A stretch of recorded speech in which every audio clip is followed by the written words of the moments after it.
দিনের পর দিন এই কল্যাণ কি ভাষায় বিরোধীদের আক্রমণ করতেন, কিভাবে নরেন্দ্র মোদী থেকে শুরু করে অমিত শাহ, বিরোধী দলের নেতা শুভেন্দু অধিকারী থেকে শুরু করে সুকান্ত মজুমদারদের কিভাবে আক্রমণ করতেন।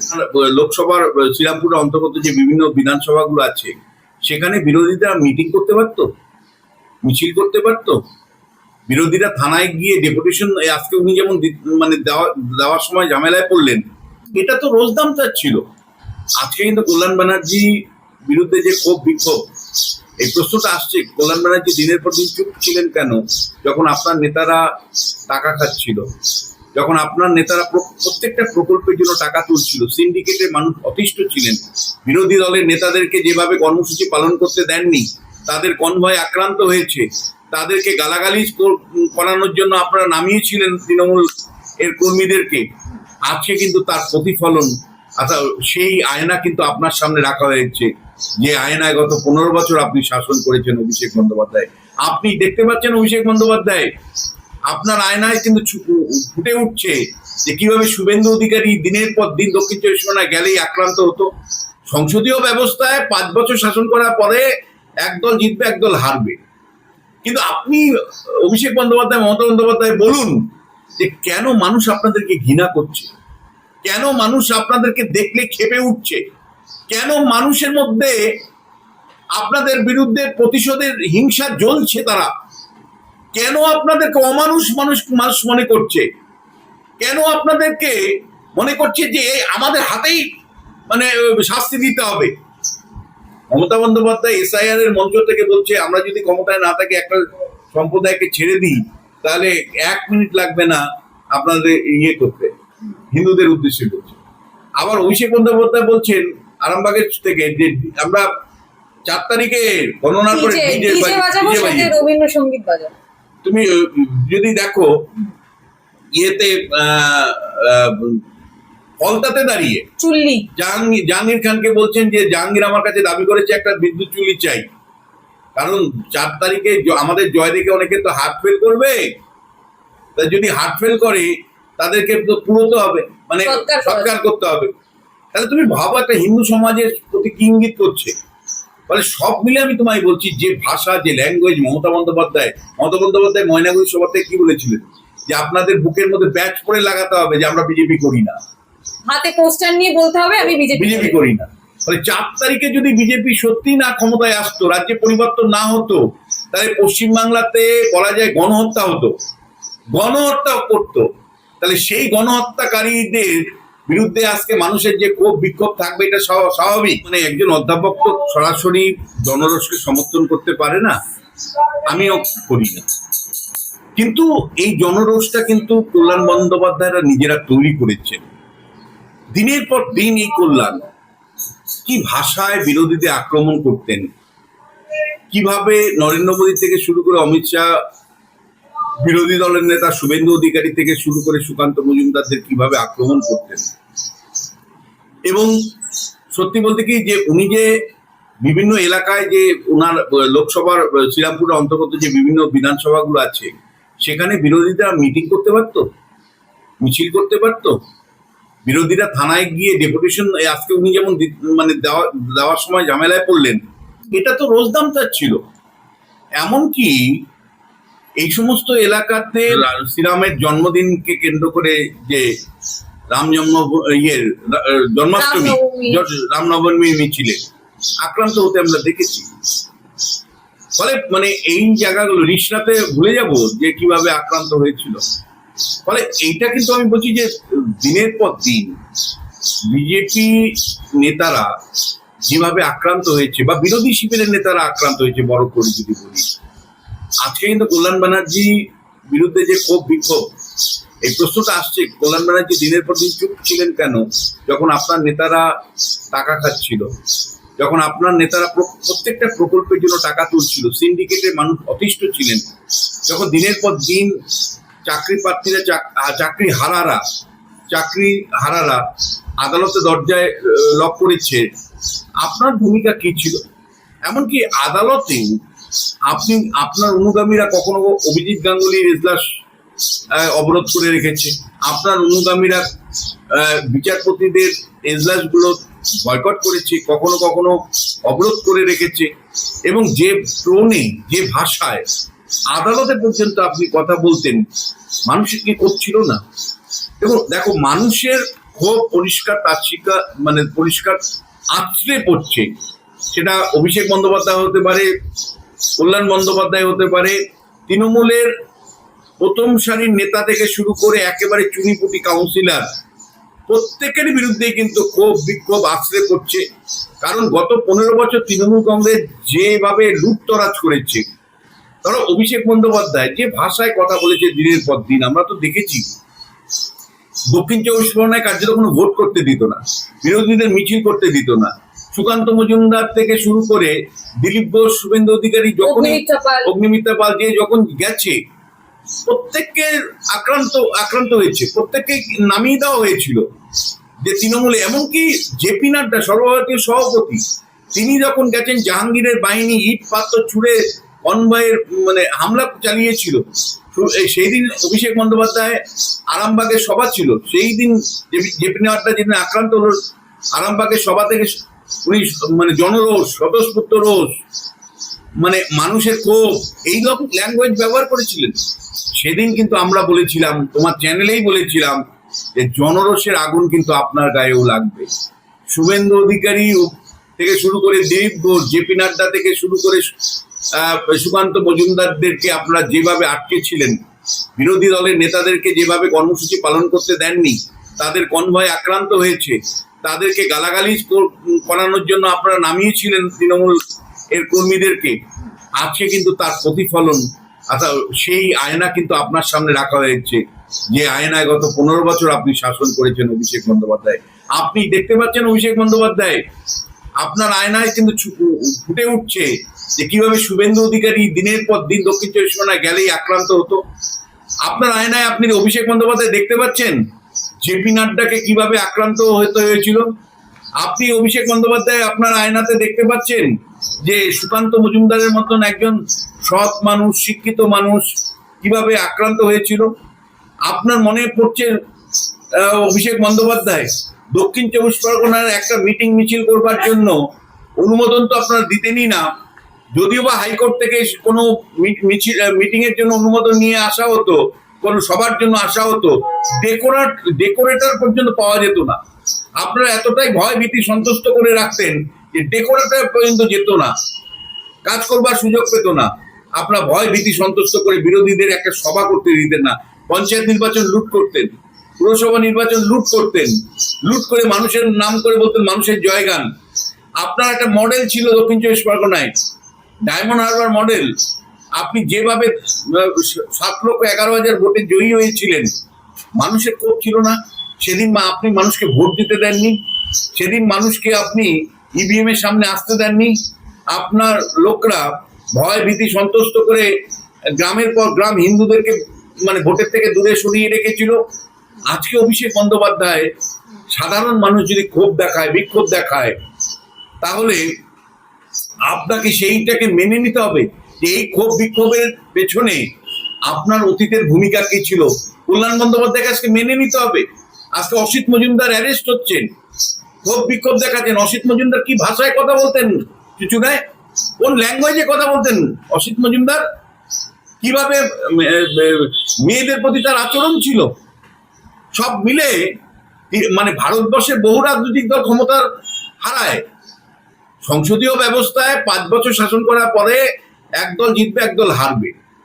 কিন্তু আপনি অভিষেক বন্দ্যোপাধ্যায়, মমতা বন্দ্যোপাধ্যায় বলুন যে কেন মানুষ আপনাদেরকে ঘৃণা করছে, কেন মানুষ আপনাদেরকে দেখলে ক্ষেপে উঠছে, কেন মানুষের মধ্যে আপনাদের বিরুদ্ধে প্রতিশোধের হিংসা জ্বলছে, তারা কেন আপনাদেরকে অমানুষ মানুষ মনে করছে, কেন আপনাদেরকে মনে করছে যে আমাদের হাতেই মানে শাস্তি দিতে হবে।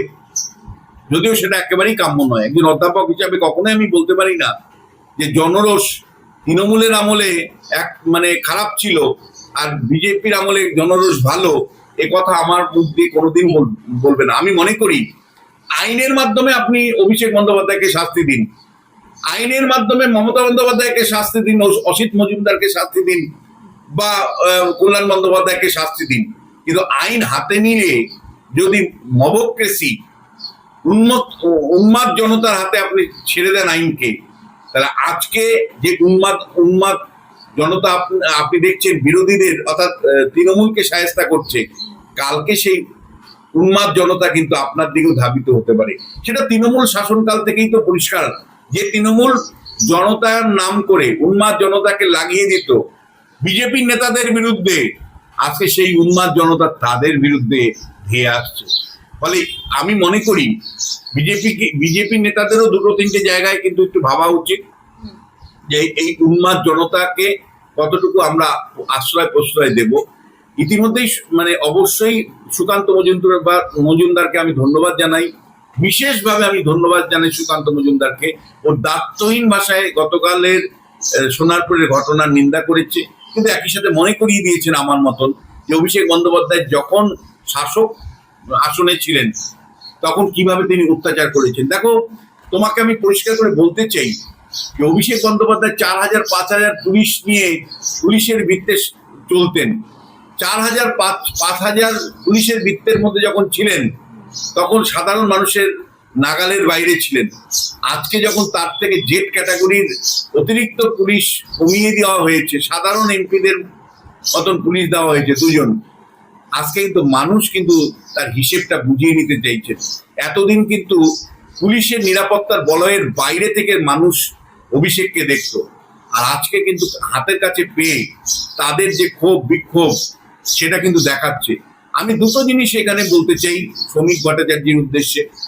আপনিও কালকে নিন্দা করেছেন, মৃদু নিন্দা করেছেন, কিন্তু একই সাথে এই প্রশ্নটা আসবে শ্রমিক, সেটা হলো যে তাহলে সিবিআই ইডি তারা অভিষেককে শাস্তি দিতে পারলো না, তাহলে সিবিআই ইডি তারাই তো অভিষেকের কয়লা দুর্নীতির থেকে শুরু করে একের পর এক দুর্নীতির তদন্ত করেছে, তাহলে সেই সিবিআই ইডি শেষ পর্যন্ত শাস্তি শ্রমিক দিতে পারলো না। এই কথাটা শুভেন্দু বলছেন বিরোধী থাকাকালীন, আজকে কল্যাণ বলছেন। আমি মনে করি যে কল্যাণ বন্দ্যোপাধ্যায় যে উদ্ধত আচরণ করতেন, সেই উদ্ধত আচরণ কিন্তু যে কোনো সীমা লঙ্ঘন করত। মানে কোনো সাংসদ যেভাবে উনি হুমকি দিতেন, যেভাবে তিনি শুভেন্দুর বাবা মা তুলেও কথা বলতেন, যেভাবে তিনি শুভেন্দুর বিরুদ্ধে আক্রমণ শানাতেন, সেগুলো পলিটিক্যাল আক্রমণ ছিল না, ব্যক্তিগত আক্রমণ ছিল। এবং যেভাবে তিনি মানে দাপট দেখাতেন, যে কোনো তোমাদের এলাকাতে যেভাবে দাপট দেখাতেন শ্রীরামপুর এলাকাতে, আজকে কিন্তু মানে কল্যাণকে বুঝতে হবে যে আপনি আপনার পয়সা ফেরত পেয়েছেন, আপনার নিজেরই পয়সা কিন্তু ফেরত পেয়েছেন, সেই দাপট কিন্তু আজকে বিজেপি দেখাচ্ছে। তাহলে এটা আপনাকে বুঝতে হবে যে যে দাপট আপনি দেখিয়েছেন সেই দাপটের আয়নাটাই আপনার সামনে রাখা হয়েছে। দ্বিতীয় যেটা, সেটা হলো বিজেপির আরেকটা জায়গা আমি বলবো, সেটা হলো যে আইনের মাধ্যমে এদেরকে শাস্তি মানুষ চাইছে। যে কোনো মানে আইনের শাসনে থাকা মানুষের বক্তব্য হবে যে যারা অন্যায় করেছে তাদের কোনো মতে রিয়াদ করা চলবে না, কিন্তু তাই বলে ইসলামিক স্টেটগুলোর মতন মবক্রেসিও থাকা উচিত না। অর্থাৎ যেভাবে, ধরো আমি একটা উদাহরণ দিচ্ছি, 1757 সালে সিপাহী এই সিরাজউদ্দৌলা পতনের পরে সিরাজউদ্দৌলাকে ধরে আনা হলো, তারপরে তাকে হাতির পিঠে উঠানো হলো এবং তাকে দেখে সবাই ইট ছুটছে, ডিম ছুটছে, পাথর ছুটছে। এই ছবি মধ্যযুগে চলে। আধুনিক যুগে যেটা হয়, আইনের শাসনে তোমাকে আদালতে নিয়ে যেতে হবে, আদালতের মাধ্যমে শাস্তি নিশ্চিত করতে হবে, যদি ফাঁসি হয় ফাঁসি দিতে হবে। কিন্তু তুমি যদি মধ্যযুগে ফিরে যাও মবক্রেসিতে, অর্থাৎ মানে মানুষের হাতে, উন্মত্ত মানুষের হাতে ছেড়ে দিলে তারা পিটিয়ে মেরে ফেলে দিল বা ইট ছুটলো বা তোমাকে চূড়ান্তভাবে হেনস্থা করলো, এই ছবি ডেমোক্রেসিতে মানে প্রযোজ্য নয় বা আইনের শাসনের দিক থেকে প্রযোজ্য নয়। কারণ এই যে আমজনতা তুমি যাকে দেখছো, এরা যে সংস্কৃতিটা ধরে রাখবে সেটা কিন্তু ডেভেলপমেন্টের পক্ষে একেবারেই কাম্য নয়। এটা মমতা ভুলে গেছে যে 15 বছর শাসন করার পরে তার হাতে রক্তের দাগ, মমতা বন্দ্যোপাধ্যায় ভুলে গেছে 15 বছর আগে বিরোধী নেত্রী হিসাবে যেমন ভিকটিম কার্ড খেলতেন, সেই একইভাবে ভিকটিম কার্ড এবারও তিনি খেলবেন। দেখো, আমরা তো দেখেছি টেলিভিশনে অভিষেক বন্দ্যোপাধ্যায়ের উদ্দেশ্যে অবশ্যই ডিম ছোড়া হয়েছে, এমনকি পাথরও ছোড়া হয়েছে, জুতোও ছোড়া হয়েছে।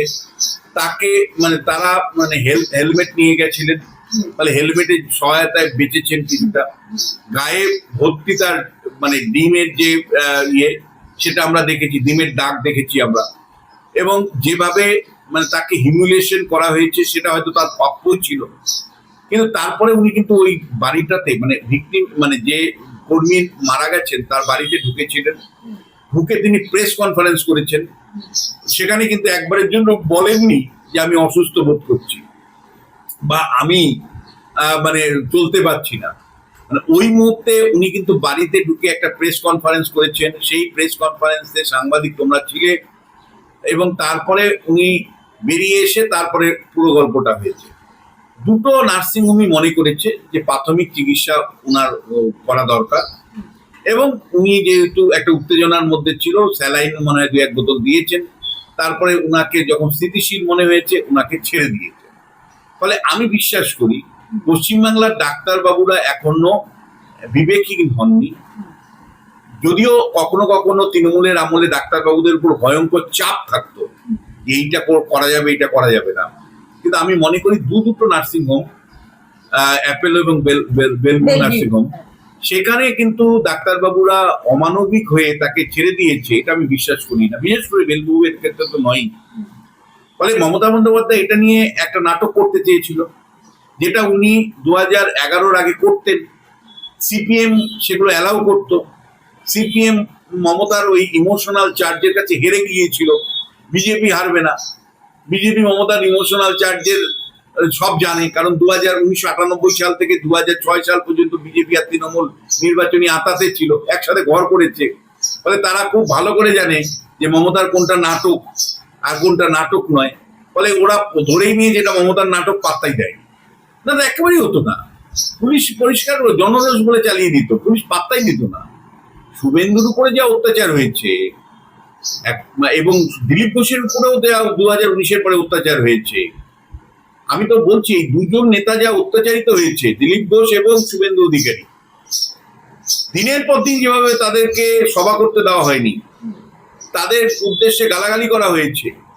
দিলীপ দাকে তো একবার আমার মনে আছে পাহাড়ে কার্যত দৌড় করিয়ে দিয়েছিল, এবং তার দিলীপ দার গাড়ির কাজ যে কত ভেঙেছে তার ইয়াত্তা নেই। ফলে আমি খুব পরিষ্কার করে বলতে চাই যে আজকে অন্তত ধরো এই ঘটনার পরে সুকান্ত মজুমদার সরাসরি সমালোচনা করেছে ঘটনার, তো যে এটা সুস্থ রাজনীতি নয়। এবং রাজ্য বিজেপি সভাপতি শ্রমিক ভট্টাচার্য সরাসরি এটাকে নিন্দা সূচকভাবে দেখেছেন, যদিও তারা জনরোষের তত্ত্বটা রেখেছেন। এবং সেখানে শুভেন্দু অধিকারী প্রশাসন অ্যারেস্ট করেছে। আমি তো মনে করি যে পোস্ট ইলেকশন ভায়োলেন্স পশ্চিমবাংলায় যে নিয়ন্ত্রণ হয়েছে সেটা বিজেপির দায়িত্বশীল ভূমিকার জন্যই হয়েছে। কারণ তৃণমূলের নেতারা এতটাই অত্যাচারী ছিল, তাদের বিরুদ্ধে প্রতিনিয়ত ক্ষোভ বিক্ষোভ মানুষের আছড়ে পড়ার সম্ভাবনা ছিল, যেভাবে অত্যাচার তারা চালিয়েছিলেন। এবং তুমি ধরো 3-4টে মন্তব্য নাও, মমতা বন্দ্যোপাধ্যায় SIR এর মঞ্চ থেকে বলছে আমরা যদি ক্ষমতায় না থাকি একটা সম্প্রদায়কে ছেড়ে দিই তাহলে 1 মিনিট লাগবে না আপনাদের ইয়ে করতে, হিন্দুদের উদ্দেশ্যে বলছে। আবার অভিষেক বন্দ্যোপাধ্যায় বলছেন আরামবাগের থেকে যে আমরা 4 তারিখে গণনার পরে রবীন্দ্রসঙ্গীত বাজাবো। তুমি যদি দেখো ইয়েতে ফলতাতে দাঁড়িয়ে চুল্লি জাহাঙ্গীর খানকে বলছেন যে জাহাঙ্গীর আমার কাছে দাবি করেছে একটা বিদ্যুৎ চুল্লি চাই, কারণ 4 তারিখে আমাদের জয় দেখে অনেকে তো হার্ট ফেল করবে, তাই যদি হার্ট ফেল করে তাদেরকে তো পুরোতে হবে, সৎকার করতে হবে। তাহলে তুমি ভাবো একটা হিন্দু সমাজের প্রতি কি ইঙ্গিত করছে। ফলে সব মিলে আমি তোমায় বলছি যে ভাষা, যে ল্যাঙ্গুয়েজ, মমতা বন্দ্যোপাধ্যায় ময়নাগুড়ি সভা থেকে কি বলেছিলেন যে আপনাদের বুকের মধ্যে ব্যাচ পরে লাগাতে হবে যে আমরা বিজেপি করি না, হাতে পোস্টার নিয়ে বলতে হবে আমি বিজেপি করি না। ফলে 4 তারিখে যদি বিজেপি সত্যি না ক্ষমতায় আসতো, রাজ্যে পরিবর্তন না হতো, তাহলে পশ্চিমবাংলাতে বলা যায় গণহত্যা হতো, গণহত্যা করতো, তাহলে সেই গণহত্যাকারীদের বিরুদ্ধে আজকে মানুষের যে ক্ষোভ বিক্ষোভ থাকবে এটা স্বাভাবিক।